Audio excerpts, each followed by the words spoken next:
choose to go to the moon in this decade and do the other things, not because they are easy, but because they are hard. Because that goal will serve to organize and measure the best of our energies and skills. Because that challenge is one that we're willing to accept, one we are unwilling to postpone, and one we intend to win, and the others do.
liftoff of Falcon 9.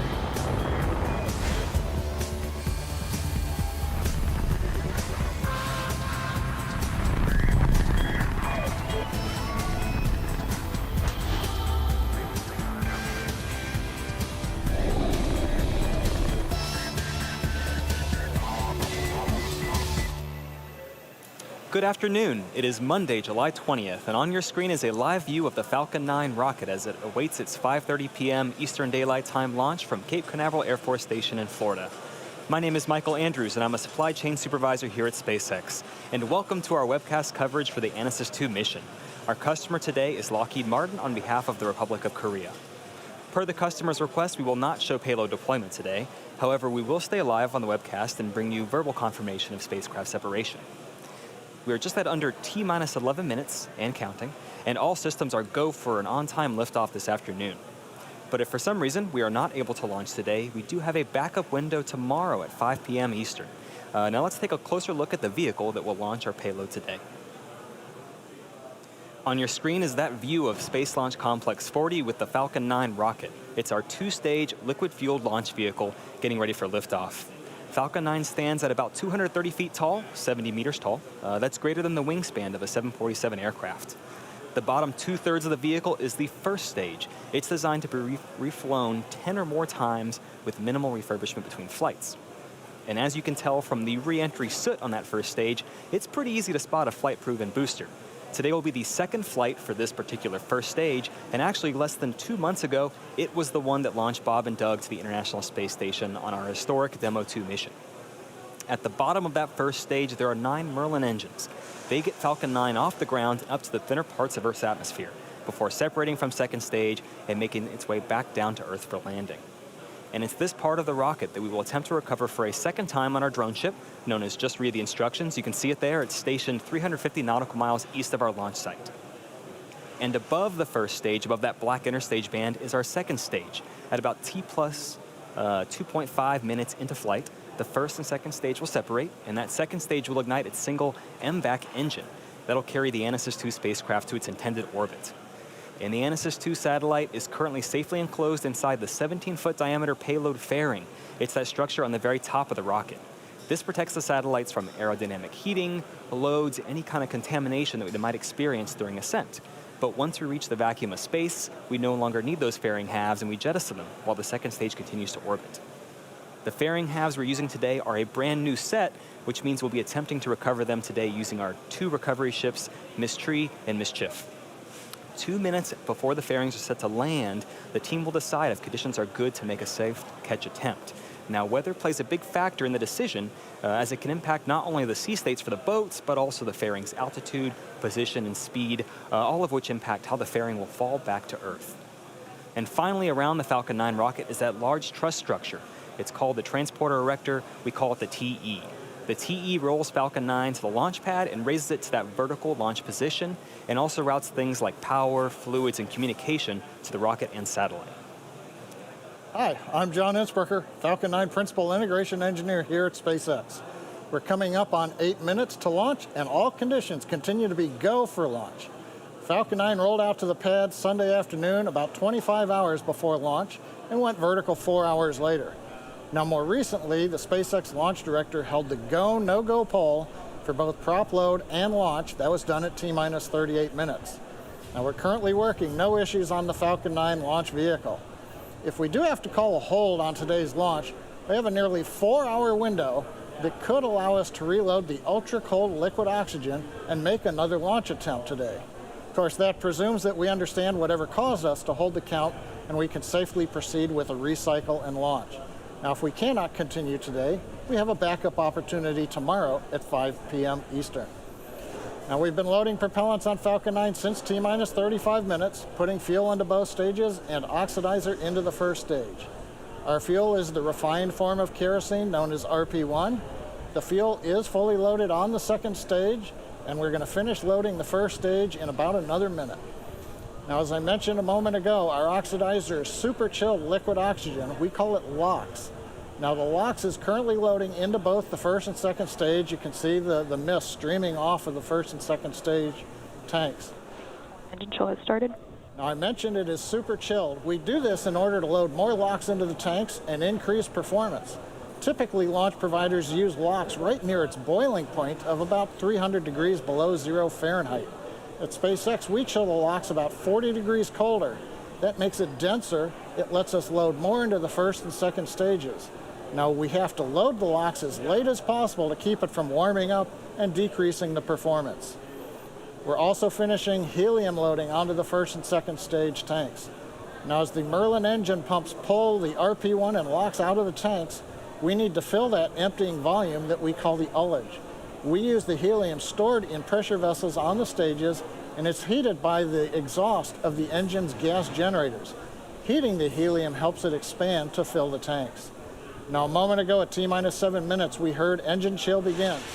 We're now allowing a small amount of the super chilled liquid oxygen to flow past the turbopump inlets. That's cooling them down to avoid thermal shocks when we light the engines at T-minus 2 seconds. On the spacecraft side, the team did transition the Anasis 2 payload to internal battery power starting inside of T-minus 30 minutes. That work is complete, there are no issues, and there are no further actions required before launch. We're launching out of the eastern range. The good news is air and sea space is clear. Weather balloons that have been released show the upper altitude weather is good. We did have to delay the T0 30 minutes for a small rain shower that was crossing the trajectory path. That was moving out of the way, so right now weather looks to be good for a launch in just over 5 minutes, as all systems continue to be go for liftoff at 5:30 p.m. Eastern Time.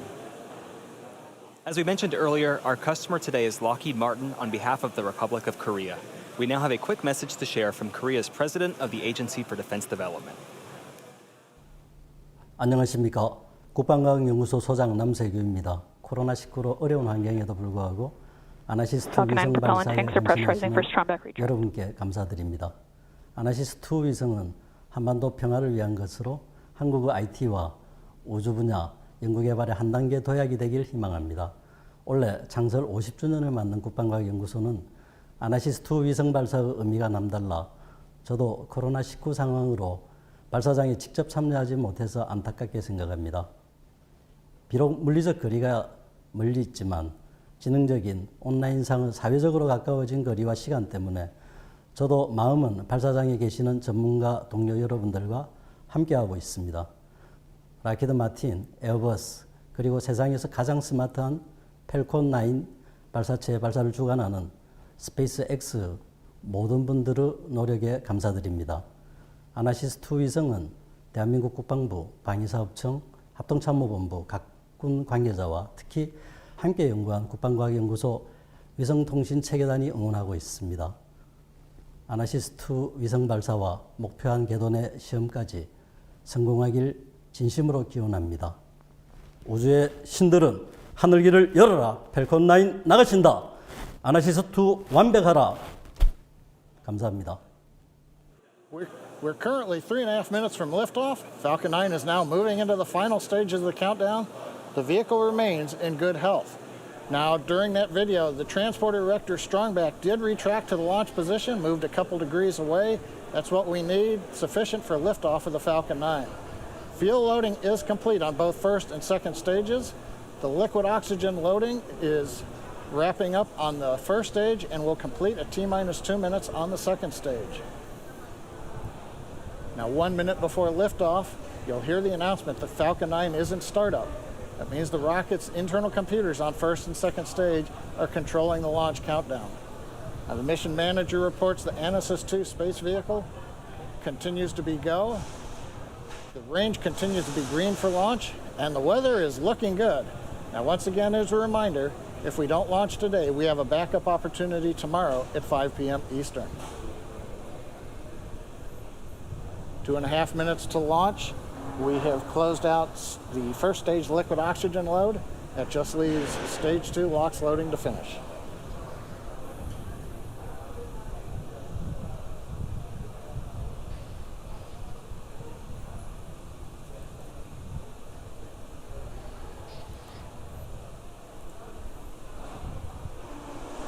That call out tells us that the chill sequence we began at T-minus 7 minutes is now complete.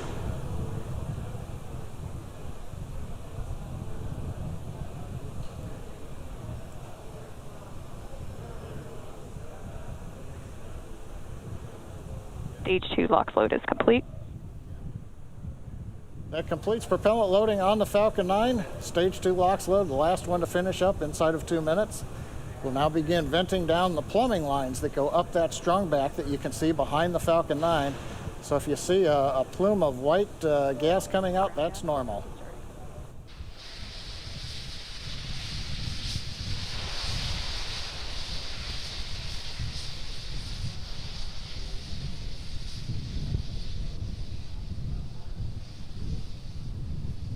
You can see in the view from the camera, we're now venting down the liquid oxygen lines on the strong back, getting ready for launch. Next event will be startup, coming at T-minus 1 minute. Falcon 9 is in startup. Here's the call out. We're in startup. We're now pressurizing first and second stage tanks for flight.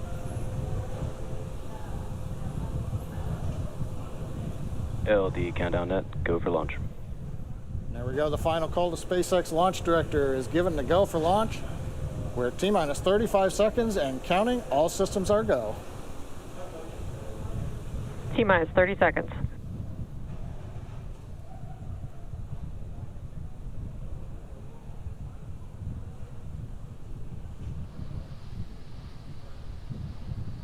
Stage 1 tanks pressing for flight. T-minus 15 seconds. 10, 9, 8, 7, 6, 5, 4, 3, 2, 1, 0. Ignition. Liftoff.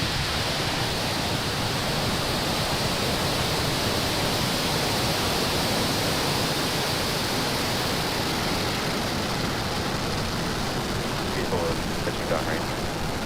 M1 propulsion is nominal.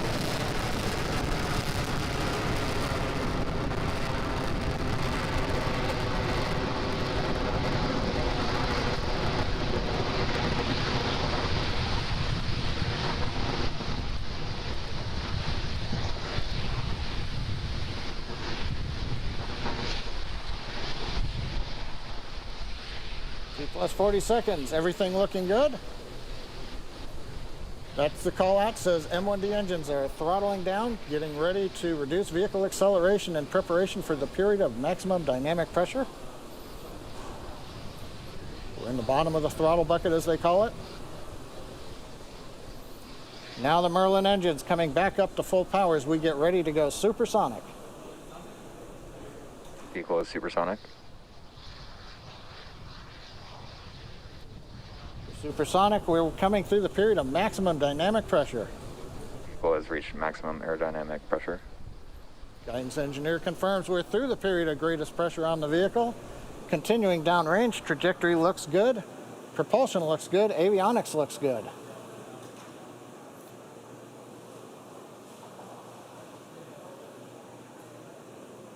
MVAC chill has started.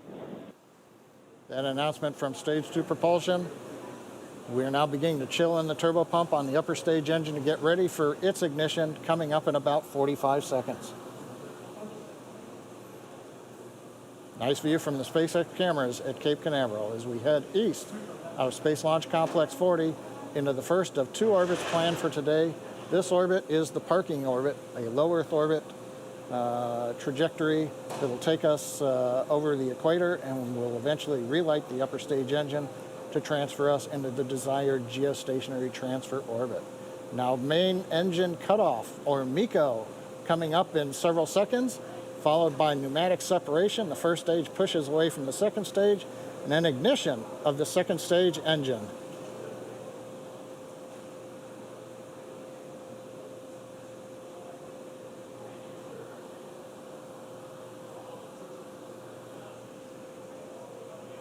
Stage MECO. separation confirmed. MECO on time. Stage sep looks good. And the call out, MVAC-D engine is at full power. The view on the left screen, you can see the large titanium grid fins now slowly opening. That begins about a 2-minute period as we slowly rotate the first stage around to get it ready to come back through the atmosphere and land on the drone ship in the Atlantic off the east coast of Florida. Right-hand side second stage engine glowing red. That's normal for the MVAC-D. Trajectory. Trajectory is nominal, we've heard from the guidance engineer. Great views coming from space. We're coming up on fairing deploy.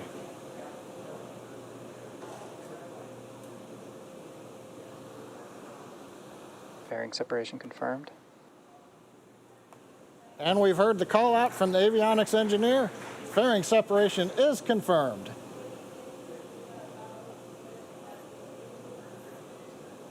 I think you can see in the background behind the MVAC-D nozzle, one half of the fairing way in the distance as it went past the camera. So right now we're coming up 4 minutes into flight. Trajectory is looking excellent. We're right down the middle of the road. Power on the upper stage engine is good. Bermuda is now getting the telemetry from the Falcon 9, and we're getting great views from space at T plus 4 minutes and 13 seconds. For those of you just joining us, we had a successful liftoff of our Falcon 9 rocket at 5:30 p.m. Eastern Time from Cape Canaveral. On the right-hand side of your screen, our second stage, its engine is glowing as we continue to take the Anasis 2 satellite payload to its desired orbit. On the left-hand side, our first stage. We're beginning our recovery attempt on our drone ship out in the Atlantic Ocean. The next milestones coming up include that first stage's entry burn, followed by the second stage engine cutoff, known as SECO 1, the first stage landing burn, and then that hopeful landing. The entry burn will occur at about 6.5 minutes after liftoff. And what you don't see pictured here are those two fairing halves. They've been jettisoned, and it will take some time for them to get down to sea level. So we won't be covering on the webcast that recovery attempt status, but stay tuned on social media for updates.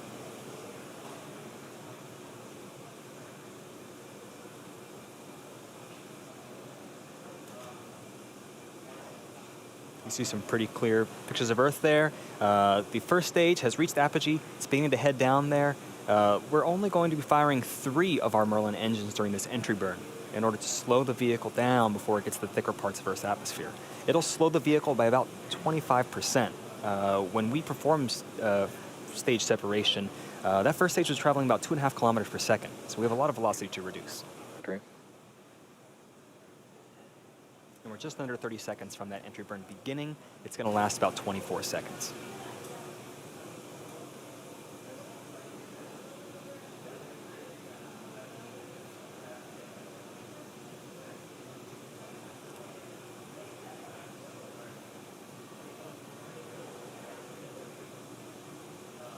We're 10 seconds away from entry burn.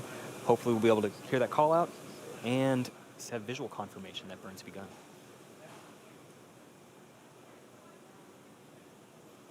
Stage 1, entry burn startup. Our entry burn has begun. You'll see that the exhaust there will grow and start to become elliptical as we turn on the engines. The center engine fires first, the 2 side engines fire shortly after that. So that exhaust will seem to grow during this burn.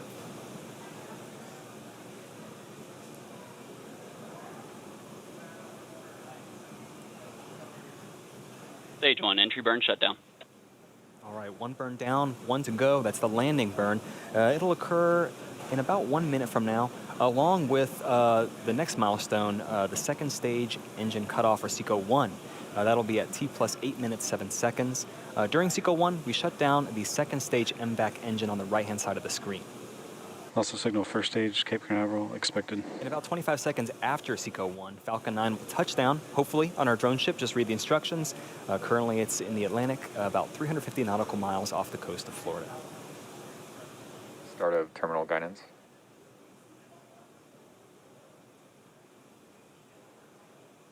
And in terms of velocity of that first stage, drag alone is slowing the first stage down another 80%. That landing burn will take us back to get that last 20%, touch us down safely.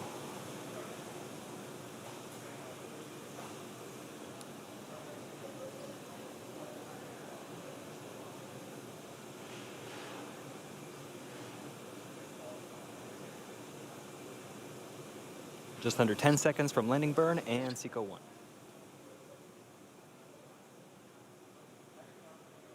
SECO. Stage 1, landing burn, startup. We have confirmation of both landing burn and SECO-1. We're waiting confirmation of a good orbital insertion for that Anasis 2 satellite.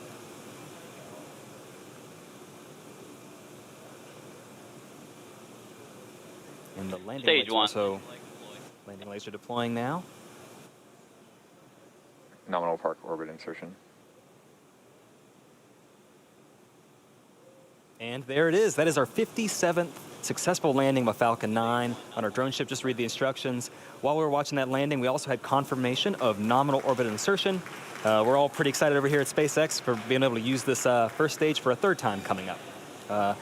But going back to our primary mission on the second stage, it's going to coast for about 18 minutes until we cross the equator, where we perform the second of 2 burns of the upper stage to help change the orbit. We're going to take a break until then. We're going to leave you with a map of where we are in the mission. We'll be back at about T plus 26 minutes for the second burn of our MVAC engine.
Also signal Bermuda as expected.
Acquisition of signal. Goodbye.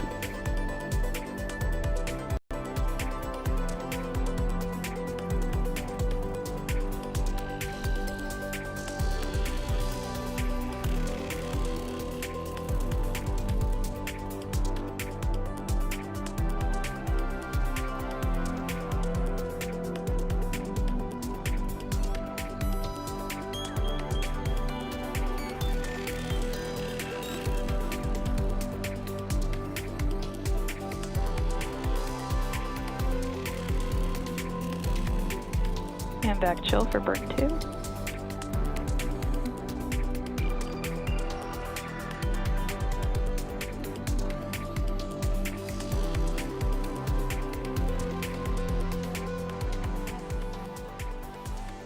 Welcome back. John Insparker here at SpaceX headquarters in Hawthorne, California. It's T plus 26 minutes. In about 30 seconds, we're going to get relight of the upper stage engine called second engine start number 2, actually second stage engine start number 2, or SES2. Now this burn will be a little more than 55 seconds, and that'll carry us into the transfer orbit, and hopefully we'll be able to bring you a view of the engine burn as it gets going. From the map you can see we're just about to cross the equator. That's where you do an inclination change that's most efficient. We've got ignition on the upper stage engine. And propulsion engineer calls out that the ignition looks good. We're up at power.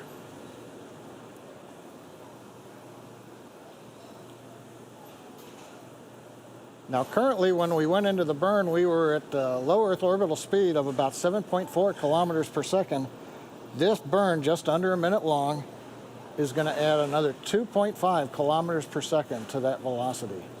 That's what it'll take to get the satellite and the second stage into the geosynchronous transfer orbit. We're throttling down, getting ready to shut down the engine.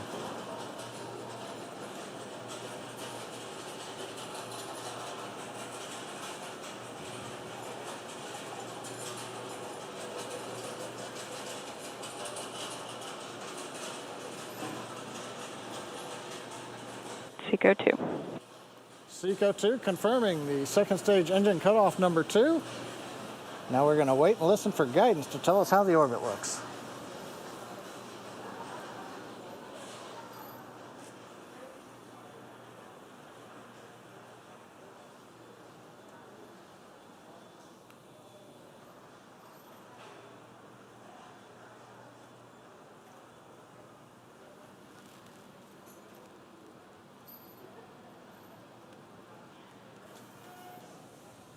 And we haven't heard guidance engineer call out, but looking at the data plots that we've got from vehicle telemetry, we've got a nominal orbit.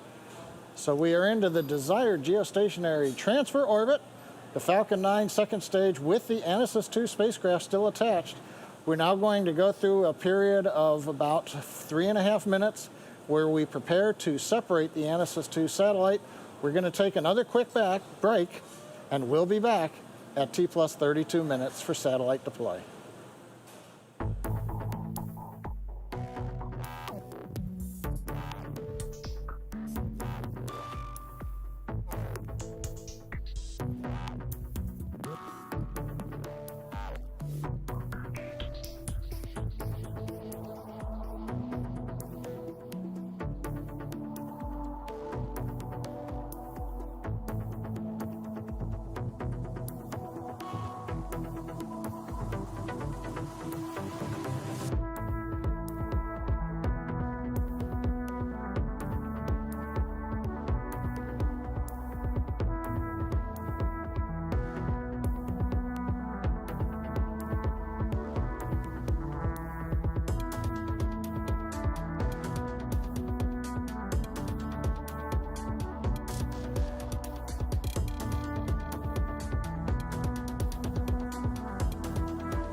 Acquisition of signal, South Africa.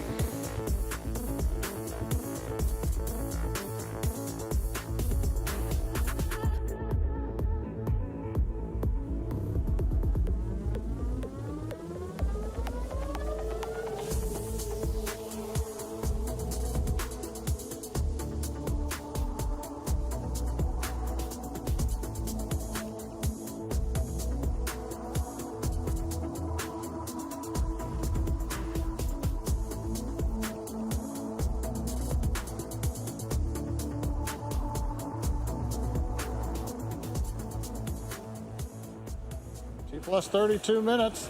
It's been a great mission so far. Falcon 9 lifted off. We had a 30-minute weather delay because we had a little bit of a shower band go by the trajectory. But when we launched, had great skies. We had great views from first stage and second stage. Saw the first stage land on the drone ship. We've done the 2 burns of the upper stage engine. Both of them were nominal. But right now we're getting ready for the big event, which is spacecraft separation. And as a reminder, we won't see payload deploy today per the customer's request. So we're going to listen in for the avionics engineer to call it. Payload separation confirmed. And there it is. Avionics engineer calls. Payload separation has deployed, confirming that via telemetry. And so 32 minutes, 49 seconds into flight. That's the camper. We've done the primary mission. We've brought the first stage back to the drone ship. It's been a great day. Took a little while getting here, but well worth it with a totally successful mission today. And with that successful payload separation, that will end our coverage for today. We want to say thank you to Lockheed Martin and the Republic of Korea for entrusting us with today's flight. Also, a special thanks goes out to the 45th Space Wing for range support and to the Federal Aviation Administration for licensing support. And of course, thank you for watching. Have a good night.